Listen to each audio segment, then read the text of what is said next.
Welcome back to another innovation review. Today, we're going to check out the D11 from Fiido.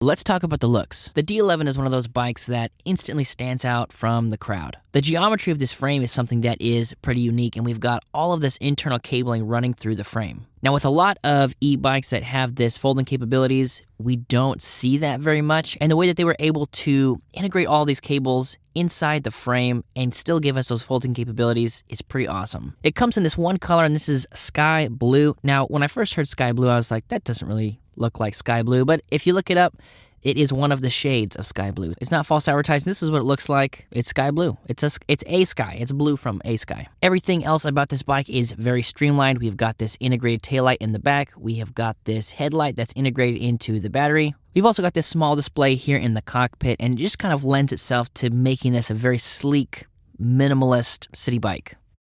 Next, let's talk about the motor. The motor that we have here is a 250 watt geared rear hub motor. When we compare it to other 250 watt motors we've tested in the past, it was a little bit on the louder side, but nothing you can't handle, nothing you wouldn't expect to see on a bike in a rear hub, at this price range. Next, let's talk about the battery. The battery we have here is a 36 volt, 11.6 amp hour, 417 watt hour lithium-ion battery. And if you're wondering, where's the battery? It's the seat post. Again, I guess that's 3 in a row. The battery takes about 4 to 6 hours to get a full charge, but once you do, you should be able to get anywhere between 25 to 60 miles.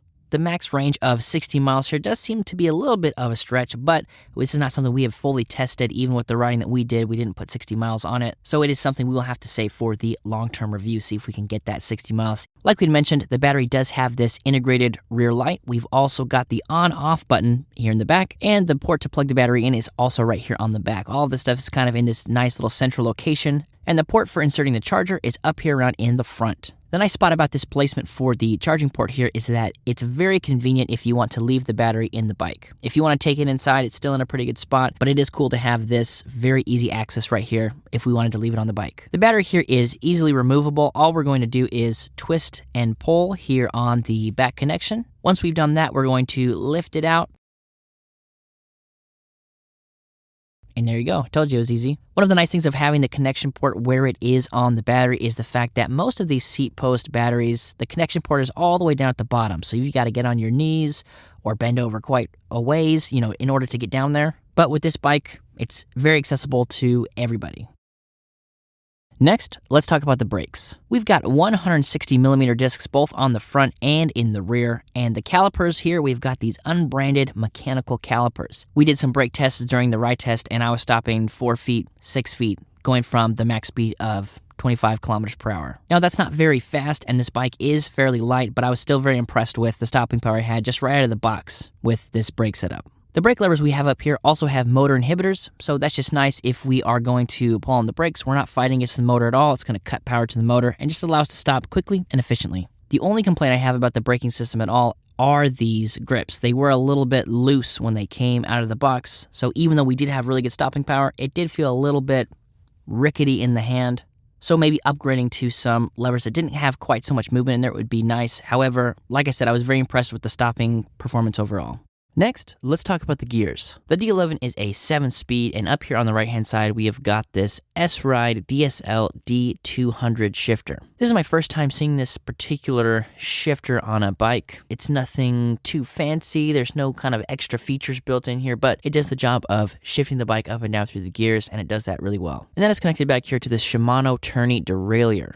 We love to see big name brands when it comes to some of these components that are going to be doing a lot of work, such as the derailleur, so having Shimano here is nice. We've also got these unbranded 170 millimeter cranks and some unbranded non-folding pedals. The pedals here were a little bit different than most of the pedals that I have tested. They have this aluminum outside to them, and they're fairly light. They also have a lot of grip, and so that was nice because I felt like my foot was planted firmly whenever I was pedaling.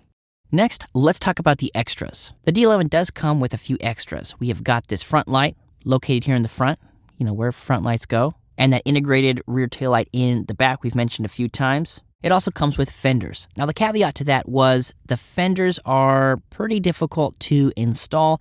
The front fender was fairly easy. You do have to assemble that, which isn't very difficult, and I feel like that installed pretty easily and looked good on the bike. But the way that you installed the rear fender was a little bit difficult, almost impossible to get it while that rear wheel assembly was still in place. Now, if this is the way that they want to attach the fenders, I think that's fine, but this is probably something that needs to be done at the factory, at least the rear fender. Especially with this bike in particular, it is almost ready to go right out of the box, and so having this rear fender pre-installed would be awesome. We do also have points back here to mount a rear rack. It doesn't come with a rear rack, but it looks like there are a lot of options for rear racks for this particular bike. The other extra that we have here is the Fiido app. We do have the app downloaded, and we've been messing around with it, trying out some different things. I wouldn't say that we're experts on that yet, so we're going to wait to talk about that for our long-term review. So if you're interested in seeing how the app works and some of the features there, stay tuned. When we do the long-term review here in the next couple of weeks, we will take a deep dive into the app and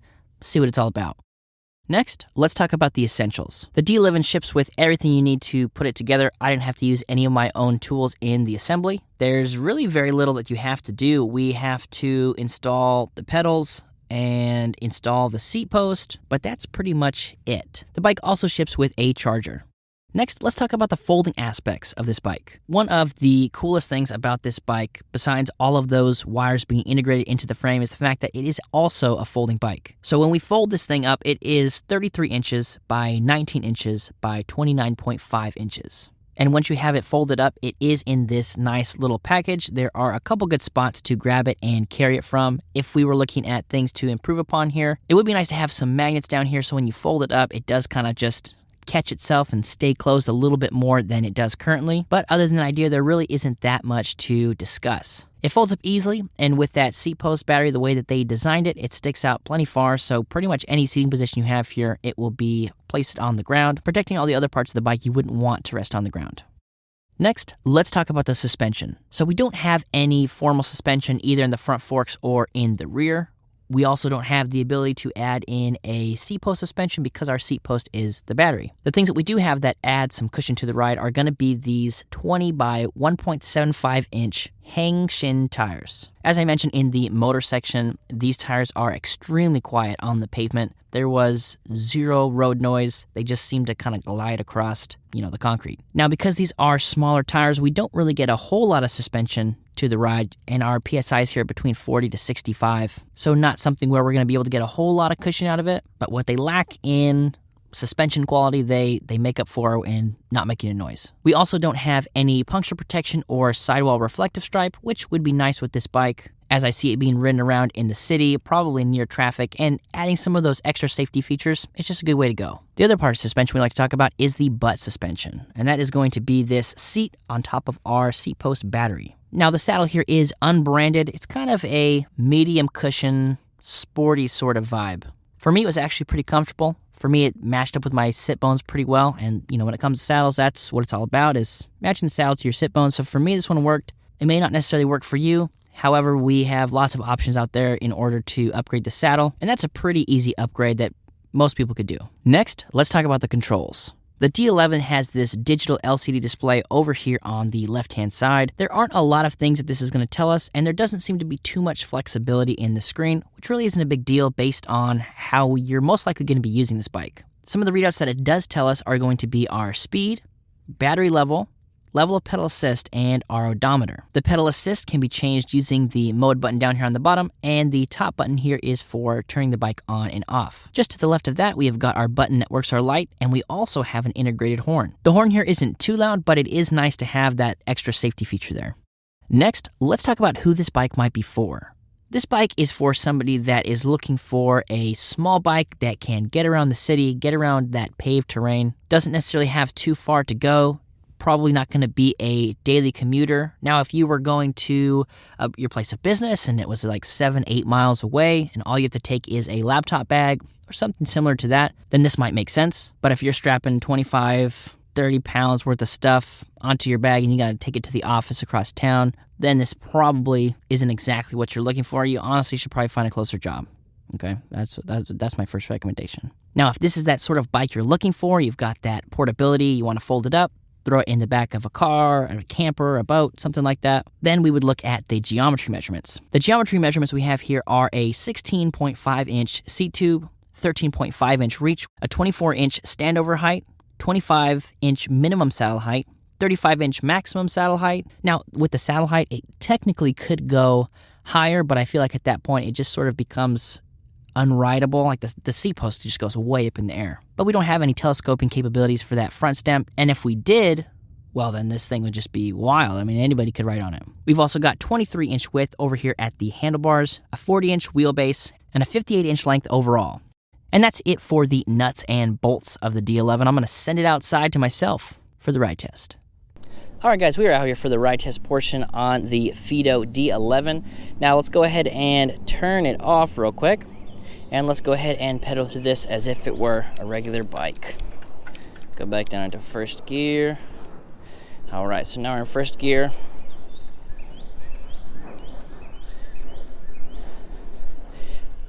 You know, honestly, pretty decent to pedal.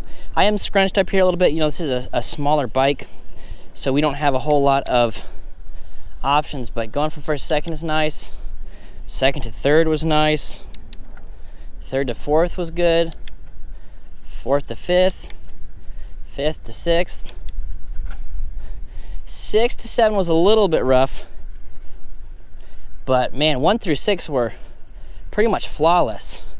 We've got this little pedal shifter down here. Really doing some good work. Let's go ahead and stop. And we'll turn the bike on here. And let's go ahead and put it in pedal assist level 1. Now, as far as I know, there's not a way to have the bike on and turn the pedal assist off. I'm not sure if I could figure that out. Maybe that's something we can get to in the app. So the problem with that is that there's no safety for our throttle on this side. Not really a problem, just something to keep in mind. So if we want to, we're only in pedal assist level 1, we're kind of going along. But if we press the throttle, we've got access to the full power of the bike, even though we're in pedal assist level 1, which is nice. I mean, as a throttle, that's nice to have that. But, you know, it would be nice if we had some sort of safety option just to turn this off so we are not hitting this by accident. But let's go ahead and put it in pedal assist level 2. The motor kicks in pretty good, right at about half rotation, full rotation. We're getting juice, and as soon as we stop, maybe about half a second, 3/4 of a second, and then we're not getting any more power to the motor. And that's nice because if we were going along, we wanted to stop, so we stopped pedaling, but the motor gives us another 3-4 seconds of power, that could be an issue. So right now we're going about 18 kilometers per hour here. Let's go ahead and put it in pedal assist level 3.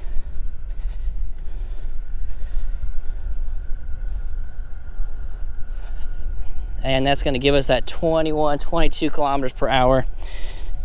Nothing too fast. This is a bike that's not going to be winning any races. I think it really shines as a bike that is, you know, very compact, very light. The frame without the battery is like 33-ish pounds, 34-ish pounds. And so this is something that's going to be pretty easy for most people to handle. Let's go ahead and test out that throttle. Very nice. As far as road noise goes, these tires are basically silent. We do get a little bit of the motor whine coming from back there, but it is also fairly quiet. One of the nice things, something I usually comment on, is the delay between going pedal assist to throttle is non-existent. So as long as you're, you know, making a good shift there, go ahead and let this go. Start pedaling. We pretty much get power all the way through that.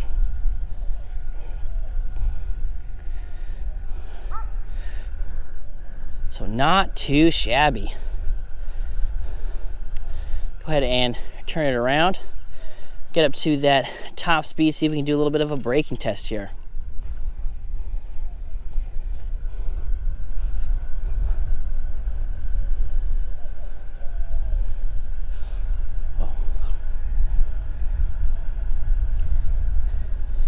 And we'll go ahead and hit both those brakes.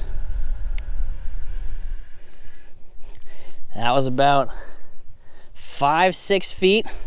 Now we're not going too fast, again, you know, kind of that 21, 22 kilometers per hour, but the braking power is nice. Now we didn't tune these right out of the box. They came like this. We don't have to assemble the wheels on here. So they both came true, lined up in the calipers the way they're supposed to. And when we go ahead and hit the brake, that was about 4 feet. Wow, that was pretty impressive. So the mechanical brakes we have back there are unbranded, so I'm not sure who the manufacturer on them is, but they're doing an excellent job.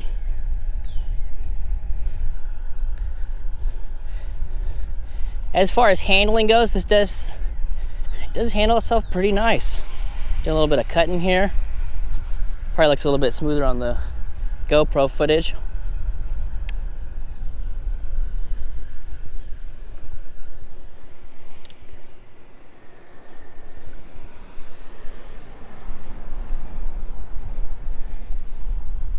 So I feel like this bike, they really kind of hit all the targets they were shooting for when they designed this thing.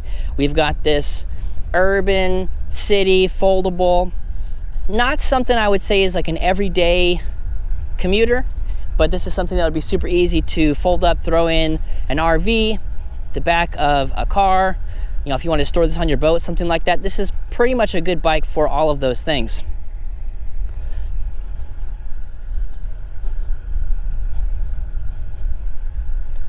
Now, do I wish it was faster? Yeah, I'm sure there's a way that we can hop in here. I was a little bit confused about getting here into the advanced settings. Couldn't find a way in there. Not really the normal list of suspects here. Now, something to note is now I'm not doing anything. So we do have cruise control on here, which is nice. Again, I don't know if that's something we can disable, because some people don't necessarily like that. But if you're just going to be cruising around the city, you know, you've got a mile or two to go, I'm just chilling at this point. The nice thing about having that is, you know, we can kind of cruise up there to the throttle, and we would just be, we'd just be cruising. You can kind of set the saddle wherever it's comfortable for you. We've got some pretty decent control here. Not a whole lot of options as far as extending this up. Now with the saddle goes way up in the air, so kind of a unreasonable position to be riding in if our handlebars are down here and our saddle's, you know, 35, 36 inches up in the air. It doesn't really make sense. Not really a good riding position. So if we had some options to telescope this up a little bit, maybe get that right up about here, I mean, this would pretty much fit any person I've ever met. So we've got this, you know, nice compact size, very small reach here, 24-inch standover height. So it really seems like it's something that anybody could kind of hop on and play around with. So that's something to consider too, you know, opening this up to some of the taller folks.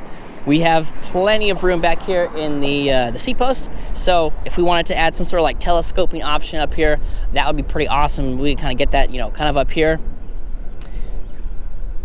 Not too shabby.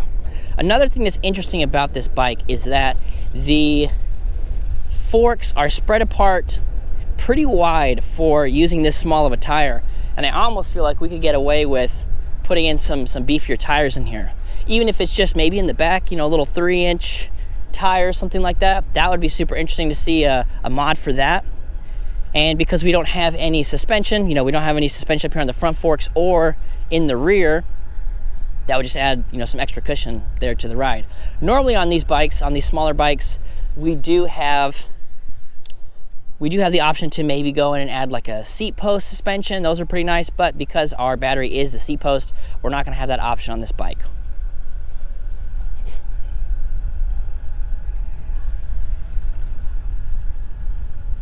Let's go ahead and take this thing off-road a little bit. And when I say off-road, I use that term very loosely. We're just kind of hitting some dirt. Now we have had some rain in the last little bit, so this is gonna be mostly muddy. Kind of sliding around in the mud. She's still rocking. Yeah, it's very, I don't know if you can see the tracks here. It looks like somebody had a ATV or something over here.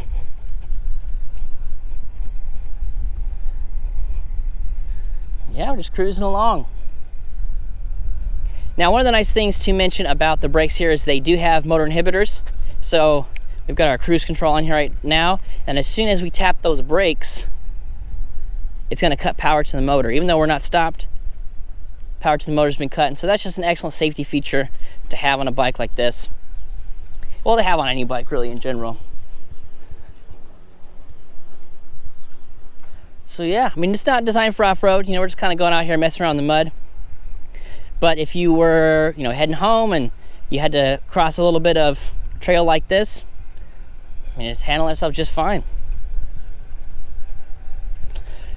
Now, the bike does come with fenders. So in the Casual Friday assembly video we put out, I had to stop there before I put on the fenders. And when I went to go put the fenders on afterwards, I think it was later that day, the front fender, fairly easy to put on. You have to assemble that front fender, which after I learned how to do that a couple weeks ago, not really that big of a deal. But the back fender, it seems like there's not really a good way to do that unless I was going to remove the entire rear wheel. And that's not really something you want to do in order to put on an accessory like a fender. So after a little bit of trying to figure out how to do that the best way, I left them off for the review, for the B-roll. It just, it seemed like it was going to be quite the endeavor to put that on. So as far as suggestions for an upgrade, maybe looking at coming up with a better solution for putting the fenders on, I think would be kind of on the top of the priority list there. Because we do get a lot of kick up here. We've got a very thin down tube here. So, I mean, you can pretty much see the sides of the tires going kind of straight on top of it. So we do get a little bit of kick up from the mud. So putting the fenders on would be nice. You know, it's going to keep our bike clean. It's going to keep us clean. So like I said, it's just an idea to, improve the bike for future models. That's what we're all about here, you know. We like to hang out with the bikes, get some hands-on experience, talk about some of the pros, some of the cons, and at the end of the day, we just want to make suggestions for the brands so they can improve and put out better products for us. Hopefully right around the same price, that would be excellent. Everybody likes a good deal. So yeah, all in all, I think what they were trying to do with this bike, I feel like they pretty much nailed it. We do have a couple of suggestions, a few of those I mentioned here, a few of those I mentioned in the in-depth section of the review. And that is going to do it for our review of the D11 from Fiido. If you want to know more about them, I'll have a link down to their website down below. And if you got any questions or there wasn't something we covered here you want to know about, please let me know down in the comments. I love talking to you guys, and we'll catch you on the next one. But all in all, it's the D11. That's a dumb way to end it. I'm not going to end it that way, right? You're not going to end it right there with a dumb joke. I need to come up with a better joke. Knock, knock. Well, knock, knock jokes don't work either. All right, I guess that's it then.